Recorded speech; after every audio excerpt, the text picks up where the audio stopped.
आपण ज्ञानेश्वर महाराजांनी ज्ञानेश्वरी सारखा महान ग्रंथ लिहून पूर्ण झाल्यानंतर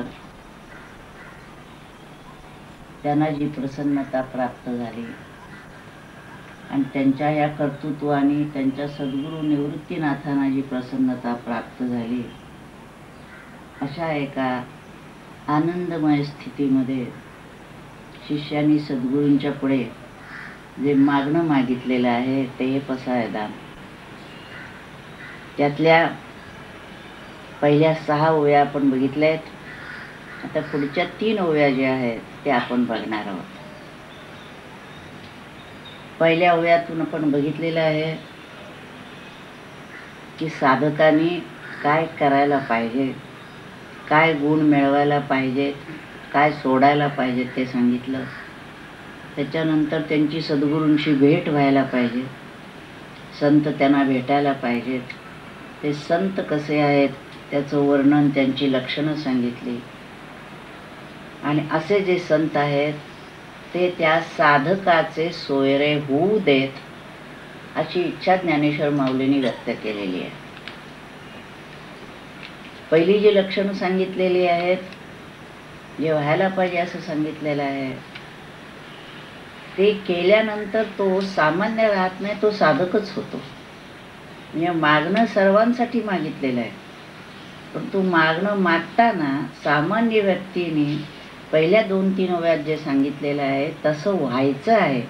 आणि तसं जर तो होत असेल तर साहजिकच तो बद्धातून मुमुक्षु होतो, मुमुक्षुतून साधक होतो. बद्ध म्हणजे सामान्य संसारी मंडळी, मुमुक्षु म्हणजे मोक्षाची इच्छा करणारी मंडळी, आणि त्याच्यातून साधक म्हणजे अवगुणाचा करुणी त्याग जेणे धरिला संत संग, अवगुण टाकलेले आहेत, सद्गुरू भेटलेले आहेत आणि साधना करायला लागलेला आहे, जिद्दीनं करतो आहे. आणि डोळ्यासमोर एकच ध्येय आहे की आत्मदर्शन प्राप्त व्हायला पाहिजे. हे एकच डोळ्यासमोर ठेवून आपले नित्याचे व्यवहार हे करतोय, असं असेल तर त्याला साधक म्हणता येईल. तर एवढं सांगितल्यानंतर संतांची लक्षणं, आणि आता ते म्हणतात किंबहुना सर्व सुखी पूर्ण हो नितीही लोकी भजिजो आदिपुरुषी अखंडित. जे ज्या साधकाला संत भेटलेले आहेत ते त्याचे सोयरे झालेले आहेत, आता त्यांनी काय करायचं. खऱ्या अर्थाने संत भेट झालेली असेल, तो सच्शिष्य असेल आणि ते सद्गुरू असतील, त्यांचा अनुग्रह लाभलेला आहे, मार्गदर्शन मिळालेलं आहे आणि त्याप्रमाणे त्यांनी अंतरंग साधना केलेली आहे आणि सगळा आपला व्यवहार, आपला आहार विहार, वागणं बोलणं सगळं त्या साधनेला पोषक असं केलेलं आहे. असं जर केलं दीर्घकालपर्यंत, जन्मजन्मापर्यंत, तर मग तो इथं जो शब्द आहे सर्व सुखी, तो सर्व सुखाला पात्र होईल. किंबहुना सर्व सुखी पूर्ण होऊन तीही लोकी, असं म्हटलं. सर्व सुख, एक एक शब्द संतांचा तोलून मापूनच घ्यायला लागतो. खूप अर्थ त्याच्यामध्ये भरलेला असतो. सुख असं म्हटलं की प्रत्येक मनुष्य, प्राणी मात्र देखील सुखासाठीच धडपडत असतो. पण सामान्य माणसाची सुखाची कल्पना वेगळी असते आणि संतांची सुखाची कल्पना वेगळी असते. आपण सुख जे समजतो ते खायला प्यायला मिळालं, घरदार चांगलं, गाडी, पैसा, वैभव सगळं मिळालं की त्याच्यामध्ये सुख आहे असं समजतो. म्हणजे विषयामध्ये सुख आहे असं समजतो. आणि ते सुख कधीच पूर्ण नसल्यामुळे त्याच्यामध्ये सदाच काही ना काही न्यून असतं, काही त्रुटी असतात. त्यामुळे सर्व सुखी तो कदापि होऊ शकत नाही. बाहेरच्या कोणत्याही विषयातल्या सुखाने मनुष्य पूर्ण सुखी होऊ शकत नाही. तर त्या सुखाला दुःखाची झालर किंबहुना दुःखच जास्ती आणि सुख पाहता जवा पाडे. सुख तात्पुरतं असतं आणि दुःखच जास्त असतं, कष्टच जास्त असतात, अशी स्थिती आहे. पण हे सामान्यतः लक्षात न आल्यामुळे सामान्य मनुष्य मृगजळाच्या मागं धावावा तसा धावत असतो. आणि त्याला वाटतं हे मिळालं की मला सुख होईल, ते मिळालं की सुख मिळेल. पण मृगजळाचं पाणी पिऊन कधी तहान भागली आहे का? तसं ह्या विषयांच्या मागं लागून कुणीही व्यक्ती प्राणी सुखी झाला असं होऊ शकत नाही. आणि इथं ते म्हणतात सर्व सुखी.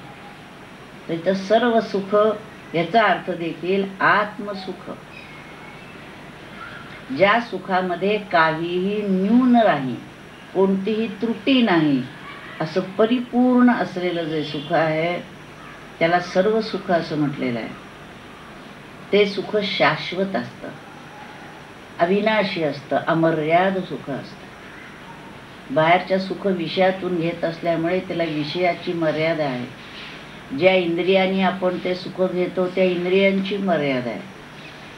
ज्या गोष्टी आपल्याला अत्यंत सुखकारक वाटत असतात ते सुख ग्रहण करणारी इंद्रिय पुढे जर का व्याधीमुळे, वयामुळे जर का ती इंद्रिय क्षम राहिली नाही, सुख घेण्याची क्षमता त्यांच्यात राहिली नाही, तर ज्याच्यापासून आपल्याला पूर्वी सुख वाटत होतं ते वाटत नाही असं होतं. आणि म्हणून बाहेरून घेणाऱ्या सगळ्या सुखामध्ये ही कमतरता आहे.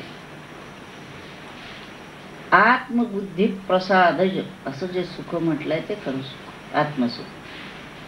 जे बुद्धी आत्म्याच्या ठिकाणी मिनली असता, रंगली असता, त्या बुद्धीला जे सुख होतं, किंवा मन देखील भगवंताच्या चरणी पूर्ण शरणागत झालं असताना त्या मनाने आपले सगळे विकार, कल्पना, अपेक्षा हे सर्व टाकलं असता, त्या मनाचा मनोलय आणि पुढे मनोनाश जर झाला तर मग जे मन राहतं ते मन आत्मरूप झालेलं असल्यामुळे सुख द्यायला समर्थ होतं.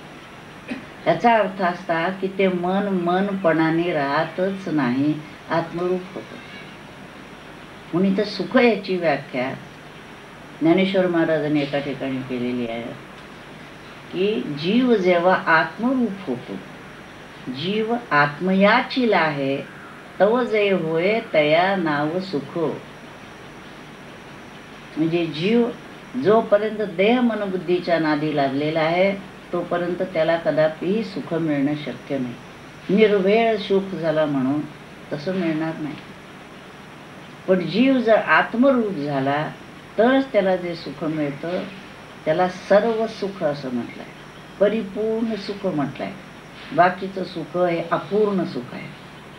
म्हणून संत जे असतात ते खरे पूर्ण सुखी असतात, कारण ते ह्याच्यापासून पूर्ण अलिप्त झालेले असतात. ज्या गोष्टीपासून आपल्याला दुःख संभवतं त्या गोष्टीपासून जेव्हा आपण अलिप्त होतो तेव्हा जे आपल्याला मिळतं तेव्हा सुख मिळतं. एखाद्या व्यक्तीपासून आपल्याला दुःख असलं तर आपण काय म्हणतो, हे नकोच, ह्याचा व्यापच नको ना, आपण ह्याच्यापासून दूर जाऊ. उद्देश काय असतो की ज्या गोष्टीपासून आपल्याला दुःख होत आहे ती गोष्ट जर आपण बाजूला सारली तर आपल्याला सुख होईल असं असतं. पण आता देहात असताना देह बाजूला कसा सारणार हा प्रश्न आहे. देह बाजूला सारता येत नाही, परंतु देह मनबुद्धीची उपाधी असतानाच मी आत्मा निरुपाधिक आहे, मला ही कोणती क्षर अक्षर कोणतीही उपाधी मला नाही, असा बोध जेव्हा त्याला होईल तेव्हा त्याला जे प्राप्त होतं त्याला आत्मसुख, सर्व सुख असं म्हटलेलं आहे. म्हणून किंबहुना सर्व सुखी, या सुखाला नाश नाही, आदी अंती सुखच आहे. कारण आत्म्याचं स्वरूपच सुख आहे. सुख हा आत्म्याचा अंगभूत गुण आहे. आत्मा म्हणजे सुख आणि सुख म्हणजेच आत्मा. शांती, आत्मा म्हणजे शांती, आनंद. म्हणून आत्म्याचे जर काय वर्णन करायचं झालं तर ज्या ठिकाणी शांती, आनंद, सुख, समाधान ज्या ठिकाणी वास्तव्य करतं ते आत्म्याचं ठिकाण आहे. म्हणून आपल्याला हे जर हवं असेल तर ज्याच्यापासून दुःख आहे तो देह मी अशी जी देहबुद्धी आहे तिथून आपल्याला सुटलं पाहिजे आणि जे केवळ सुखाचं ठिकाण आहे त्या ठिकाणी जाऊन बसलं पाहिजे. आणि ते बसण्यासाठी, आणि बसणं याचा अर्थ देखील जीवानी स्वयमेव आत्मरूप होणं. आत्म्याचं ते स्वरूप आहे सच्चिदानंद. ते सच्चिदानंद स्वरूपच त्या जीवानी होऊन राहायचं आहे. असं होऊन राहणं म्हणजे आत्मसुख प्राप्त होणं. ते काय सो पैसे टाकून मिळणारं नाही. मान मरातब, कीर्ती, कुणाची ओळख, परिचय अशा कुठल्याही गोष्टीपासून ते सुख प्राप्त होत नाही. त्या ठिकाणी कशाचा वशिला, इतर काही गोष्टी दिल्याने तशा कुठल्याही गोष्टीने ते आत्मसुख प्राप्त होत नाही. किंबहुना जेव्हा आपण या सगळ्या गोष्टींचा मनतः त्याग करतो तेव्हाच आपल्याला या सुखाची प्राप्ती संभवते. तोपर्यंत ते सुख कदापि मिळणार नाही. आत्मसुख ज्याला प्राप्त करून घ्यायचं आहे त्यांनी या सगळ्या गोष्टी असतानाच त्याच्यापासून मी अलिप्त आहे असं नुसतं म्हणून नाही, त्याचा अनुभवच घ्यायला पाहिजे. आणि हा अनुभव आपल्याला ध्यानाने, नामाने मिळत असतो. विशेषतः ध्यानाने. नामाच्या जोडीनं नाम तर हवं, ध्यानही हवं. हे बाहेर हिंडून प्राप्त होणारं सुख नाही. हे लक्षात घेतलं पाहिजे. आणि म्हणून हे आत्मसुख जर प्राप्त व्हायचं असेल तर संतांच्या संगतीतच त्यांनी सांगितलेल्या साधनेनं हे आत्मसुख प्राप्त होणं शक्य आहे. मग किंबहुना सर्व सुखी पूर्ण होवोनी तिही लोकी. तिन्ही लोकात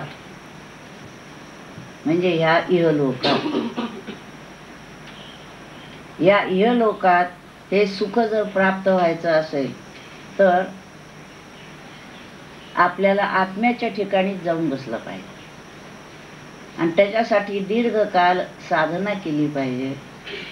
आणि आपलं जे मूळ स्वरूप आहे तिथं जाऊन आपल्याला पोचलं पाहिजे. मग किंबहुना सर्व सुखी पूर्ण होवोनी तिही लोकी. या कलियुगामध्ये एक जीवनामध्ये पूर्ण सुखी व्हायचं आहे ना, आत्मसुख प्राप्त करू. मग ठीक आहे, झालं का काम आपलं? काय आहे, ज्ञानेश्वर महाराज एकेका चरणात सगळं सांगून जातात. ते जन्मजन्म करायला लागतं. पण समजून घ्यायचं आपल्याला. ते आत्मसुख प्राप्त झाल्यानंतर आपलं काम संपलं का, तर लगेच ज्ञानेश्वर महाराज पुढे सांगतात भजी जो. आत्मसुख प्राप्त झाल्यानंतर पुन्हा भजायचं आहे. कुणाला भजायचं आहे? आदि पुरुषी अखंडित. प्रत्येक शब्द महत्वाचा आहे. भजी जो आदि पुरुषी. कुणाला भजायचं आहे? आदि पुरुषाला भजायचं. आद्य पुरुष ज्याच्यापासून हे सगळं विश्व निर्माण झालं, ज्या विश्वामध्ये तो ओतप्रोत भरून आहे, किंबहुना तोच सर्व नाम रूप आकाराने स्वतः नटलेला आहे, असं जे मुद्दल स्वरूप आहे त्या आदि पुरुषाला भजायला सांगितलेलं आहे. त्या आदि पुरुषाला भजण्यासाठी आत्मसुखाचा परिचय करून घेतला पाहिजे. सामान्य माणसाला हे शक्य होत नाही. त्याला आदि पुरुष कुठं आहे, कसा आहे, त्याचं स्वरूप काय आहे, त्याला कसं भजायचं ते काहीच माहिती नसतं. तो काही एक मूर्ती समोर ठेवत असतो, काही एखादी प्रतिमा समोर मानतो, त्याला आपलं दैवत मानतो आणि त्या सगुणाची पूजा करत असतो. ती करायला पाहिजे आहे. ज्याला ज्ञानपूर्व भक्ती असं म्हटलेलं आहे. ही ज्ञानपूर्व भक्ती कर्माच्या अंगाने करायची आहे. पूजा आहे, देवात जाऊन त्याचं दर्शन घ्यायचं आहे, नामस्मरण करायचं आहे, निरनिराळ्या अंगाने देवतांना भजायचे, स्तोत्र म्हणायचे. या सर्व तऱ्हेनं कर्माच्या अंगाने भक्ती करत करत करत ज्या ठिकाणी कर्म संपतात त्या ठिकाणी त्याच्याशी एकरूप होऊन राहणं म्हणजे भक्त होणं आहे. विभक्तपणे नसावे तरीच भक्त म्हणवावे. मी त्याच्यापेक्षा वेगळा आहे असं न वाटता मी तोच आहे अशा सोहमबोधावर येणं म्हणजेच भक्ती आहे. योगाच्या अंगाने तिथंच जायचं आहे, ज्ञानाच्या अंगाने तिथंच जायचं आहे. आणि पहिल्यांदा जरी हे 3 मार्ग वाटले तरी देखील योग, भक्ती, ज्ञान हे तिन्ही एकच आहे. सदा स्वरूपानुसंधान हेची भक्ती, हेची ज्ञान. इथं जेव्हा जाऊन पोचतो तेव्हा तो भक्त होतो. आणि त्याच्यानंतर म्हणजे त्या स्थितीमध्ये तो जे करतो ते भजनच असतं. तो करी तेथुली पूजा, तो कल्पी तो जपू माझा, तो असे ते कपिध्वजा समाधी माझी. त्याचं नुसतं असणं ही देखील भक्तीच आहे. तो जे काही करेल ती भक्तीच आहे, कारण तो त्याच्यापेक्षा वेगळा कधी झालेलाच नाही. ह्या स्थितीनंतर पुन्हा भजिजो, भक्त झालेला आहे पण पुन्हा द्वैतात येतो आहे. आणि त्याच्या लक्षात येतं, आलेलंच आहे लक्षात, की भगवंत तो भगवंत आणि मी त्याचा अंश आहे. त्याचाच आहे पण मी अंश आहे. तो धनी आहे, मी सेवक आहे. तो देव आहे, मी भक्त आहे. तो माय आहे, मी लेकरू आहे. असं पुन्हा वेगळेपणाने येतो आहे. आणि मग पुन्हा टाळ मृदुंग घेऊन भजन करतो आहे, पूजा करतो आहे, नाचतोय, गातोय. पण आता तो जो नाचतोय गातोय तो बोधाने नाचतोय, एकांतात नाचतोय. आता त्याला कुणाला दाखवायचं नाहीये नाचलेलं, की लोकांनी फोटो घ्यावेत, छापून यावं कुठं ना कुठं तरी, बरं रंगलेले आहेत महाराज, असं नाहीये. किंबहुना तो एकांतात असतानाच आनंदाने नाचतोय. देहाने नाचता नाही आलं तर मनाने नाचतोय. अंतःकरण उड्या मारताय. आनंदाचा झरा, भक्तीचा झरा अंतःकरणात पुन्हा पुन्हा उचंबळून येतोय आणि आनंदात रंगलेला आहे. म्हणून भजी जो त्या आदी पुरुषाचं भजन करतोय. आणि कसं करतोय, केव्हा करायचंय, अखंडित. सकाळी भजन आहे 9 ते 9:15, असं भजन नाही, अखंड भजनच करतोय. याचा अर्थ असा, ठराविक वेळी नाम घ्यायचंय, ठराविक वेळी ध्यान करायचंय असं नाहीये. आता हे ध्यान योगाचं ध्यान राहिलेलं नाहीये, ही योगाची समाधी राहिलेली नाहीये, तरी ज्ञानाची समाधी झालेली आहे. अखंड तो ज्या स्थितीत आहे त्या ठिकाणी सम आधी बुद्धी समत्व झालेली आहे. आणि तोच एक आहे, त्याच्याखेरीज दुसरं काहीही नाही. माझ्या सकट सगळं विश्व तेच भरून आहे अशा बोधाने त्या ज्ञानाच्या समाधीमध्ये रंगून गेलेला आहे. म्हणून त्याचं ध्यान अमुक वाजता असं नाही आहे, अर्धा तास बसू का 15 मिनिटं बसू असं नाही. अखंड ध्यानच आहे. नाम ठराविक वेळेला घ्यायचं असं नाही आहे, नाम येतच आहे, आतून उचंबळत आहे. मग तो तोंडाने नाम घेईल, त्याचे ओठ हलतील असं नाही आहे, किंबहुना हलणारच नाही, पण तो नाम घेत राहतोय. अशा तऱ्हेनं त्याचं नाम चालू आहे.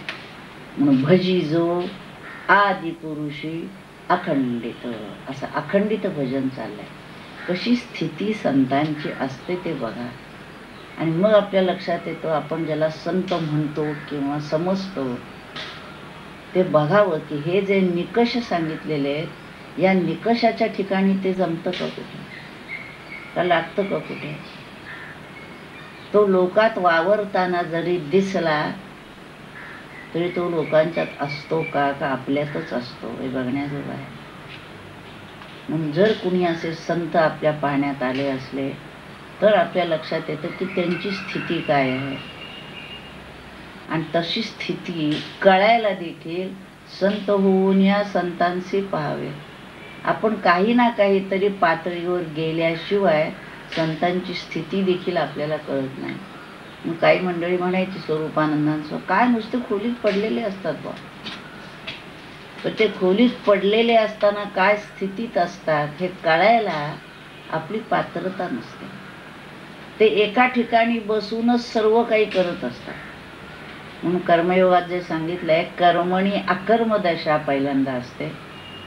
कर्म करत असताना मी कर्म करत नाही हा बोध असतो, आणि पुढे अकर्मणी कर्मदशा, म्हणजे ते काहीच करत नसतात परंतु उदंड होत असतं त्यांच्या नुसत्या अस्तित्वानं, त्यांच्या नुसत्या आत्मिक सामर्थ्याने. ते काहीच न करता अनेक ठिकाणी त्यांची प्रेरणा, त्यांची शक्ती, त्यांचं मार्गदर्शन काम करत असतं, आणि त्याचा प्रत्यय त्यांच्या अनुग्रहितांना, त्यांच्या भक्तांना येत असतो. आणि त्यांच्या लक्षात येतं की अखंड सद्गुरू आपल्या आतच आहेत, आपल्या पाठीशी आहेत, आपल्याला प्रेरणा देत आहेत, साधनेसंबंधी जागृती आणतायत, असा सारखा त्यांचा अनुभव असतो. म्हणून या ठिकाणी ते म्हणतात, भजिजो आदिपुरुषी अखंडित. पुढची ओवी आहे, आणि ग्रंथोपजीविये. आता हे ग्रंथोपजीविये या शब्दाबद्दल सुद्धा फार गैरसमज आहे. ग्रंथोपजीविये म्हणजे ग्रंथावर उपजीविका करणार आहे, म्हणजे प्रवचन कीर्तन करून पोट भरणार आहे, असा त्याचा अर्थ नाही आहे. ग्रंथ छापून पोट भरणार आहे असं नाही. ग्रंथोपजीवी, या ग्रंथात जे सांगितलेलं आहे तेच आपल्या जीवनाचं सार सर्वस्व आहे. तशा प्रकारानेच आपल्याला जीवन घालवायचं आहे असा पक्का बोध ज्यांचा झालेला आहे, किंबहुना तसं जीवन जगतच ते या स्थितीपर्यंत आलेले आहे, अशी जी मंडळी आहे त्याला ग्रंथोपजीवी असं म्हटलंय. भगवद्गीतेमध्ये जो कर्मयोग सांगितलेला आहे त्याप्रमाणे ज्यांचं आचरण आहे, जो भक्तियोग सांगितलेला आहे, जे जे भेटे भूत ते ते मानिजे भगवंत, याप्रमाणे भक्तियोग जे आचरत आहेत, जी ध्यानाची साधना सांगितली आणि त्याची फलश्रुती जे सांगितली आहे, यो माम पश्यति सर्वत्र सर्वंच मयि पश्यति व आत्मोपमेन सर्वत्र समम पश्यति योर्जुन, ही जी त्या ध्यानाची फलश्रुती सांगितली आहे, ती फलश्रुती ज्यांच्या अनुभवाची झालेली आहे, किंबहुना तेच त्यांचं जीवन झालेलं आहे, आणि तसंच जीवन जे जगत आहेत अशी जी मंडळी आहेत त्यांना म्हटलंय ग्रंथोपजीवी. काय आदर्श आहे? भगवद्गीता आदर्श. त्यातली एक एक ओवी आहे अनुभवाची होती, झाली आहे असं कधीच म्हणत नाही. स्वरूपानंद सुद्धा म्हणत असत की मी असं होण्याचा प्रयत्न करतोय, मी झालो असं कधीच म्हणत नाही. कारण हा मार्ग असा आहे की ह्याच्यावर झालो असं म्हणणं मोठ्या धाष्टाचंच नव्हे तर वेडेपणाच ठरेल. कारण इतक्या उंचीवर कुणी जातो न जातो, स्थितप्रज्ञाची लक्षणं सांगितलीत. क्वचित कुणी आहे नाही विनोबा म्हणत असत, क्वचितच कुणी सापडेल किंवा नाही सांगता येत नाही. अशी फार उंच पातळी सांगितली. हिमालयाचे काही फूट चढता येतात, पण पुढची चढण जी आहे ती एक एक पाऊल टाकणं मुश्किल असतं. आणि मग जो शिखरावर गेला असं म्हणतो, गेला आणि तिथं राहायला असा आहे का? गेल्यासारखा झाला ते परत खाली येतो, राहणं अशक्य असतं. आणि मग जो जाऊन तिथं बसला त्याचा आनंद कसा असेल? मग त्याला या ऐहिक जीवनात यावंसच वाटत नसतं, पण मग तो येतो. कशासाठी असं जे विचारलं तर काही संत असतात ते येतच नाहीत माघारी, ते एकांतात निघून जातात. ते म्हणतात बाकीचं विश्व आणि आपला बोध ह्याच्यामध्ये इतकं अंतर पडत आहे की आता या विश्वात येणंच नको असं वाटत आहे. पण काही क्वचित संत असे असतात, राहिलो उपकारापुरता, त्यांना ऐशी कळवळ्याची जाती करी लाभावी न प्रीती. जे आपल्याला आनंद मिळालाय आपल्या सद्गुरूंच्या कृपेनं तो इतरांनाही द्यावा, वाटावा अशी त्यांची इच्छा असते. म्हणून ते लोकांच्यात येऊन काम करत राहतात, लोकांना सांगत राहतात. सांगून माणसं बदलतात का? प्रश्नाचं उत्तर अवघड आहे. पण सांगणं हे त्यांचं काम आहे, ते सांगत राहतात. स्वामीजी म्हणत असत की त्याप्रमाणे झाला का असं जर बघायला लागलं तर निराश येईल संतांना. पण त्यांचं काम, ते जर असे निराश होत राहिले तर त्यांचं समाधानच भंगेल. त्यांनी काम काय, आपलं काम झालं, जे करायचं होतं ते केलं. आता इथं परभगवंतावर सगळं सोपवलं आहे. समर्थांनी जसं म्हटलं, तुझा तुझी सावर आहे, जे सांगायचं ते सांगितलेलं आहे. कल्याण करी राम राया, मला जेवढं शक्य आहे तेवढे मी केले आहे. याच्या पुढे जे आहे ते तूच आता बघ, तुझ्याकडे सगळं सोपवलेलं आहे, अशी भूमिका असते. या ठिकाणी आणि ग्रंथोपजीवी विशेषी लोकी इये, त्यांनी वरे म्हटलं तीही लोकी, इथं पुन्हा विशेषी लोकी. या हे लोकात जी मंडळी अशी ग्रंथोपजीवी असतील, ग्रंथ हे ज्यांना सार सर्वस्व असेल, त्यांच्यासाठी काय व्हावं ते पुन्हा इथं ज्ञानेश्वर महाराज मागणं मागताय. दृष्टादृष्ट विजये होवावेची. अशा मंडळींना, अशा साधकांना, अशा भक्तांना दृष्ट आणि अदृष्ट दोन्ही गोष्टी प्राप्त व्हाव्यात. दृष्ट ऐहिक, अदृष्ट पारत्रिक. त्यांना इह आणि पर दोन्ही गोष्टी प्राप्त व्हाव्यात. काय आहे की इह सुद्धा गरजेपुरत्या आपल्या गोष्टी जर पूर्ण होत नसल्या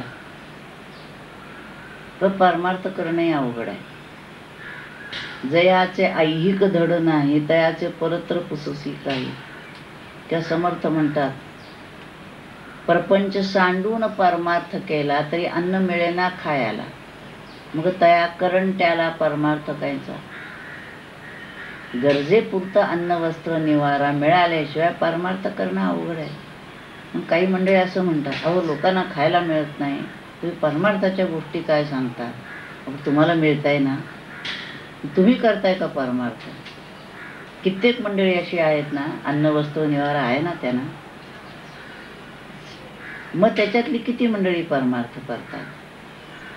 आणि परमार्थाची भूकच लागलेली ज्याला असेल, असे तुकोबांसारखी मंडळी अन्नान दशा असताना सुद्धा आनंदाचे डोई आनंद तरंग म्हणतात. याचा अर्थ असा, जीवाला खरी भूक लागली आहे का. पण तरी देखील ज्ञानेश्वर महाराज इथं म्हणतात, त्याला ऐहिकही मिळो आणि पारत्रिकही मिळो. पण खरं सांगायचं म्हणजे जो आत्मसुखात रंगलेला असेल तो ऐहिक सुखाची इच्छाच करत नाही. देहाच्या गरजेपुरतं तो स्वीकारतो, परंतु मला अमुक हवं असं त्याला कधीच काही वाटत नाही. किंवा हे मिळालं तर मला सुख आहे अशी कोणतीच अपेक्षाच राहत नाही. कोणत्या विषयात तो रंगत नाही, त्याचं कारण निर्विषय आनंद त्याला प्राप्त झालेला असतो. आणि त्याच्यात तो एवढा काही रंगलेला असतो की त्याला बाकीच्या गोष्टी मिळाल्या काय न मिळाल्या काय, कुणी स्तुती केली काय, कुणी निंदा केली काय, जे काय तो करतोय त्याच्यामध्ये यश मिळालं काय, अपयश मिळालं काय, जे मिळवण्यासाठी जीवन आतापर्यंत खर्च केलेला आहे त्याच्यातून आपल्याला जे प्राप्तव्य आहे ते प्राप्त झालेलं आहे. तेव्हा आता मी काही करेन अगर न करेन, आता काही करणे का न करणे हे आगवे तोची जाणे. ते कर्म देखील त्याने भगवंतावर सोडलेलं असतं. काही करायचं असेल त्याने तर भगवंत समोर आणून ठेवील, तेवढं कर्म तो करेल. नसेल काही आणलं तर तो आपल्या आनंदात रंगून राहील. अशा एका स्थितीत जो गेलेला आहे, आपल्याला याची कल्पनाच करता येत नाही. तर असे संत पाहायलाच मिळत नाही, क्वचित कुठंतरी. आणि ते जरी मिळाले तरी आपल्याला ते कळत नाही. त्यांचा बोध काय हे कळण्याची आपली पात्रताच नसते, त्यामुळे आपल्याला ते कळत नाही. त्यामुळे या ठिकाणी ते म्हणतात, दृष्टादृष्ट विजय होवावेजी. त्याला सर्व काही दृष्ट आणि अदृष्ट प्राप्त हो. इथपर्यंत पसायदान संपलं. म्हणजे जे काही मागायचं आहे ते मागून झालं. शेवटची ओवी जी आहे, तेथ म्हणे श्री विश्वेश्वरावो. असं काही मागणं, भव्य दिव्य मागणं ज्ञानेश्वर महाराजांनी मागितलेलं आहे. आपण बघितलं सामान्याचं मागणं काय, साधकाचं मागणं काय, सामान्य इतर संतांचं मागणं काय, ज्ञानेश्वरांचं मागणं काय, ह्याच्यातही पुन्हा महद अंतर आहे. इतर संतांनी मागितलं ते देखील वैयक्तिक मागणं मागितलं, हरिभक्तांसाठी मागितलं. पण ज्ञानेश्वरांनी जे मागणं मागितलेलं आहे ते सर्व आबाल वृद्ध सामान्य बद्ध सर्वांसाठी मागितलं, अखिल प्राणी जातासाठी मागितलेलं आहे. आणि म्हणून हे मागणं ऐकल्यानंतर तेथ त्या क्षणी म्हणे श्री विश्वेश्वराव, विश्वेश्वराव विश्वात्मक देव निवृत्तीनाथ, जे विश्वात्मक झालेले, त्याच्यामध्ये राव म्हणजे श्रेष्ठ असे जे निवृत्तीनाथ म्हणे तेथ म्हणे म्हणाले. विचार करावा लागला नाही त्यांना की यांनी मागितला याला देऊ का नको. आपण काही मागितलं तर परमेश्वराला विचार करावा लागेल, काय मागतोय बाबा, हे दिल्याने ह्याचं काय कल्याण होणार आहे का त्याच्याच मागं धावणार आहे हा, आणि विचार करायला लागला. इथे विचार करायला लागलेला नाही आहे, प्रसन्न झालेले आहेत निवृत्तीनाथ. आणि अत्यंत प्रसन्न चित्तानं तेथ म्हणे श्री विश्वेश्वराव, त्या क्षणाला ताबडतोब हा होईल दान पसाव, होणार तुझे मागितलेलं आहे ना, हा जो काही तू प्रसाद दान मागितलेत माझ्याकडे, हा होईल दान पसाव, हा निश्चित प्राप्त होईल. इच्छा नेहमी चांगल्याची करावी. कोणी नमस्कार केला की त्याला आपण म्हणतो चिरंजीव हो. कोण चिरंजीव झाला या जगात, पण म्हणताना चांगलं म्हणावं, निदान आशीर्वाद देतात. तसं निदान सदिच्छा तरी बाळगावी, तशी त्यांनी बाळगली आहे. आणि म्हणून सर्व ठिकाणी हे प्रसादान म्हटलं जातं. अर्थ किती न कळतो सांगणं कठीणच आहे. कशासाठी म्हटलेलं आहे, त्याच्यापासून काय आहे हे कळणं कठीण. हा होईल दान पसावो, हे ऐकल्यानंतर येणे वरे असं वरदान ज्ञानेश्वर महाराजांना मिळालंय प्रत्यक्ष सद्गुरूंच्या मुखातून. सद्गुरूंच्या संतांच्या मुखातून आलेला शब्द भगवंताला सार्थ करावा लागतो. तो कधीही वेळावाकडा वाया जात नाही. आपण बोलत असतो, आशीर्वाद देत असतो, त्याच्यामागं काही सामर्थ्यच नसतं, त्यामुळे ते होतही नाही. पण इथं ते ठाकरे म्हणतात येणे वरे, हे वरदान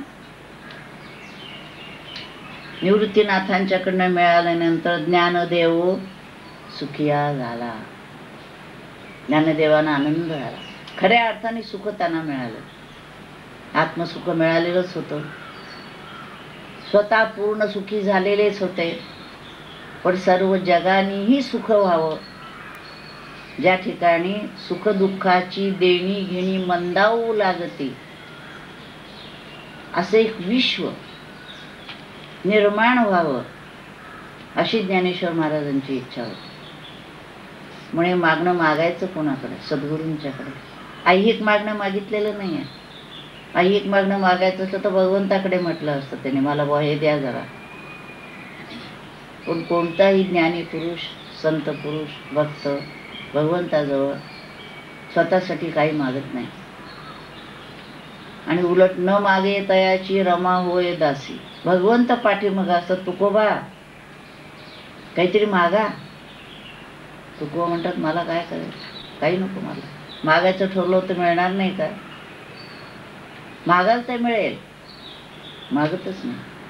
म्हणून ज्ञानेश्वर महाराजांनी संबंध ज्ञानेश्वरी वाचली, लक्षात येईल स्वतःसाठी काही मागितलं नाही आणि शेवटी देखील काही मागितलं नाही.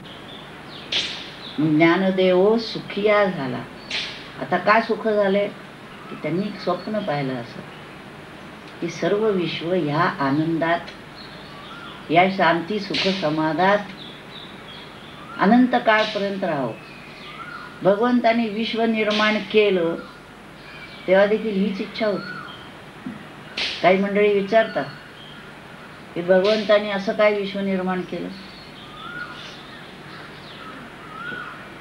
जिकडे तिकडे दुःखच दुःख दिसतंय. भगवंतानी दुःखाचं विश्व निर्माण केलेलं नाही. त्यांनी जे विश्व निर्माण केलं आहे ते तिथं अखंड आनंदाचा वर्षाव व्हावा ह्यासाठी विश्व निर्माण केलेलं आहे. पण प्रत्यक्षात आपल्याला काय दिसतं असं जर बघितलं तर दुःखच दुःख दिसतं. त्याचं कारण परमेश्वराने निर्माण केलेली सृष्टी नसून माणसाने जी सृष्टी निर्माण केली आहे ती दुःखाची आहे. आपण दुःख निर्माण केलेलं आहे आपल्या मनाने. आपल्याला जो योग्य आहार विहार सांगितलेला आहे तो सोडून जे नको ते आपण करतो, नको ते खातो, नको ते बोलतो, नको तसे चालतो. म्हणून हे दुःखाचं विश्व आपण निर्माण केलेलं आहे. संत पुन्हा पुन्हा इच्छा करत असतात की जो आनंद आपल्याला प्राप्त झाला तो सर्वांना प्राप्त व्हावा. म्हणून तो लोकांच्यात मिसळत असतात, सांगत असतात. कितींच्यावर परिणाम होतो असं जे विचारलं तर फार थोड्यांच्यावर परिणाम होतो. त्याचं कारण सुख हे आत आहे याची जाणीवच अजून होत नाही. सांगितलं तरी होत नाही. का होत नाही? त्याचं कारण जे विषयातलं सुख आपल्याला समोर दिसतं ते ताबडतोब मिळण्यासारखं असल्यामुळे, आपल्याला त्याचा प्रत्यय लगेच येत असल्यामुळे खाल्लं की पोट भरतं. जिभेवर एखादा पदार्थ ठेवला ते चांगला लागतो, चविष्ट लागतो, त्याचा प्रत्यय ताबडतोब येतो. आणि हे जे सुख आहे शाश्वत आहे म्हटलेलं आहे. कधीही कमी न होणारं, न जाणारं, न येणारं असं जे सुख आहे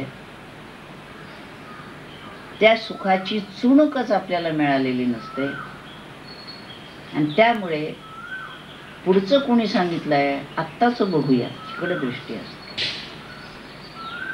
म्हणून संतांनी अगदी किती जीवाच्या आकांताने जरी सांगितलं की हे खरं सुख आहे, या सुखाचा ध्यास घ्या, निधिध्यास धरा असं सांगितलं असलं तरी देखील माणसाची वृत्ती वळत नाही.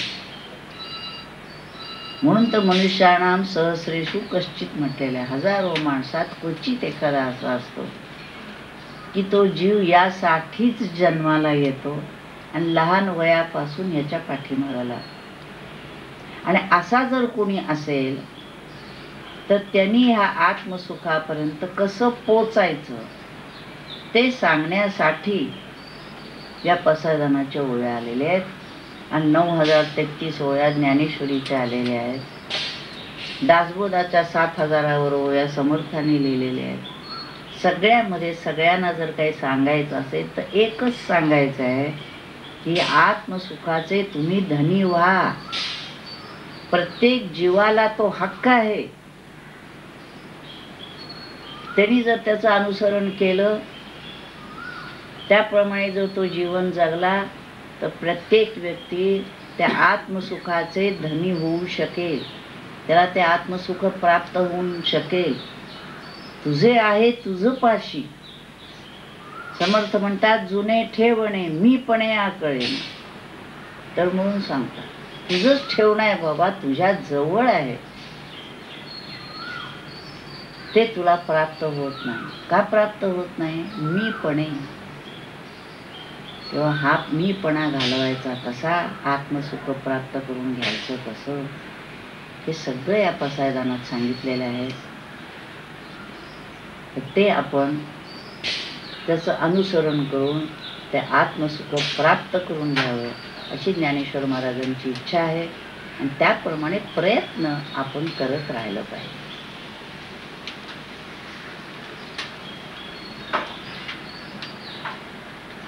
आता हे पसायदान संबंध ऐकल्यानंतर संपूर्ण ज्ञानेश्वरी ज्याला वाटेल त्याने वाचावी. नाही कळली तर हे पसायदान जर नुसतं कळलं, आणि कळलं ह्याचा अर्थ सुद्धा शब्दांनी कळून चालत नाही. ते कळलं पाहिजे, वळलं पाहिजे, अंतःकरणात स्थित झालं पाहिजे, त्याचं अनुसरण करायला लागलं पाहिजे, योग्य मार्गाने वाटचाल केली पाहिजे, किती दिवस करू नाही, ध्येय प्राप्त होईपर्यंत. आणि एकदा या मार्गावर लागल्यानंतर पुन्हा मागं वळून पाहायचं नाही, तडक त्या दिशेनं चालायला लागायचं. त्या मार्गावर अनेक अडचणी येण्याची शक्यता आहे, किंबहुना त्या अडचणी येतात, त्या अडचणी नसतात, तर त्या ठिकाणी त्या जीवाची एक प्रकारची कसोटी घेतली जाते की हा जीव या मार्गावर दृढ राहणार का. बहुधा आधीच गळतात. कुठल्याही शर्यती आपण लावल्या तर लक्षात येतं की अर्धी एक शर्यत होईपर्यंत अर्धे पाऊण मंडळी गळालेली असतात आणि पुढंपर्यंत जाणारी 2-5 मंडळी, त्याच्याच पुन्हा आहे कोण आधी जातो कोण नाही, आणि शेवटी एखादाच पोचतो त्या ठिकाणी. पण असं म्हटलं जातं की अशी जे काय अडचणी येतात त्या अडचणीच्या ठिकाणी आपली कसोटी म्हणजे आपला निग्रह, आपली जिद्द, आपलं सगळं सामर्थ्य, देहाचं, मनाचं, बुद्धीचं, त्याची कसोटी लागली जाते की आपण त्या कसोटीला उतरतो का नाही. नंतर काय, ज्ञान तुमचं तुमच्यापाशीच आहे, कोणत्याही क्षणी तुम्हाला मिळणं शक्य आहे. पण त्याच्यासाठी जी सद्गुरूंची कृपा लागते, सद्गुरूंच्या कृपेशिवाय ज्ञान होत नाही. सद्गुरु कृपा कळे त्यासी जो शोधीला आपण असी. सद्गुरूंची प्रसन्नता, भगवंतांची प्रसन्नता सहजासहजी प्राप्त होणारी नसते. कारण जे काही आपल्याला या जीवनात मिळवायचं आहे ते जर मिळवायचं असेल तर त्यांची आत्यंतिक प्रसन्नता प्राप्त व्हावी लागते. आणि आत्यंतिक प्रसन्नता प्राप्त होण्यासाठी सद्गुरूंना, भगवंतांना जे अभिप्रेत आहे त्याप्रमाणे जीवन वर्षानुवर्ष घालवावं लागतं. नुसतं थोडा वेळ त्यांची पूजा करून, करुणा भाकून, त्यांना काहीतरी अर्पण करून, अशाने म्हणजे हल्ली जे आपण बघतो लाच देऊन कामं होतात किंवा भीती घालून कामं होतात. भगवंताच्या ठिकाणी लाच देऊनही उपयोग नाही आहे आणि भीती तर भगवंताच्या ठिकाणी संभवतच नाही. त्यामुळे मनुष्य जे काही ऐहिक जीवनामध्ये गोष्टींचा अवलंब करत असतो त्या कुठल्याही गोष्टीचा परिणाम सद्गुरूंच्यावरही होत नाही आणि भगवंतांच्यावरही होत नाही. तिथं आपली कसोटीच कसाला लागते. त्या कसाला आपण जर उतरत असलो तर मग मात्र त्यांची प्रसन्नता, आणि त्यांची प्रसन्नता आणि त्यांनी जे म्हटलंय की सद्गुरूंच्या मनात आलं तर ज्ञानेश्वर महाराजांनी म्हटलंय दिठवेचे नाही. त्यांची नुसती दृष्टी पडली की त्या पदावर नेऊन बसवतात. एवढं सामर्थ्य सद्गुरूंच्या जवळ असतं. ही कृपा दृष्टी पडली की ते स्थान प्राप्त होतं. आपली परिस्थिती अशी आहे की त्यांची कृपा दृष्टी पडली, स्थान प्राप्त झालं समजा, होत नाहीच. पण समजा एखाद्याला त्याला समजा दिलं की तो म्हणेल ह्याच्यापेक्षा ते बरं, आमचा 4 रोजचा बरा आहे चाललं. म्हणजे जे चांगलं दिलेलं असेल ते सुद्धा ग्रहण करण्याची क्षमता, म्हणजे जसं मग स्वामीजी म्हणत असं अमृताचा पेला कुणी दिला तर म्हणजे नको बा, त्यापेक्षा चहाच बरा, असं म्हणण्याची ज्याची पातळी आहे त्याला चांगलं देऊन तरी काय उपयोग आहे. म्हणून ते घेण्याची क्षमता अंगी आली पाहिजे. आणि ती क्षमता जर अंगी आली तर सद्गुरू वाट बघतायत की असा एखादा तरी शिष्य तुकवा म्हणायचे, एक तरी शिष्य मला असा दे की ज्याला माझ्याजवळ आत्मधन आहे ते मी त्याला देऊ शकेन. पण एक शिष्य मिळत नाही असा की ज्याला हे देता येईल. सद्गुरूंना हवं असतं की सगळं आत्मधन जे आहे ते द्यावं आणि आपण मुक्त व्हावं त्याच्यातून. पण एकही शिष्य असा मिळत नाही. अशी खंत करत सद्गुरूंना जायची वेळ येते. त्याचं कारण हा म्हटला तर सोपा आणि म्हटला तर अवघड आहे. आपली प्रकृती जशी असेल त्याच्यावर अवलंबून आहे. त्यामुळे प्रत्येक साधकाने जिद्दीनं हा प्रयत्न करावा की ज्या योगे सद्गुरूंची खरी प्रसन्नता आपल्याला लाभेल आणि आपण त्यांनाही प्रसन्न करू शकू आणि आपल्या जीवाचंही कल्याण साधू शकू. असा प्रयत्न आपण जिद्दीनं पूर्ण जाईपर्यंत करायचा आहे. हरिओम. नमितो योगी थोर विरागी तत्वज्ञानी संत तो सत्कविवर परात् परभू ज्ञानदेव भगवंत ओम ईशावास्यमिदं सर्वं यत्किंच जगत्यां जगत् तेन त्यक्तेन भुञ्जेथा मा गुदकस्य स्विद्धनम् ओम शांति शांति।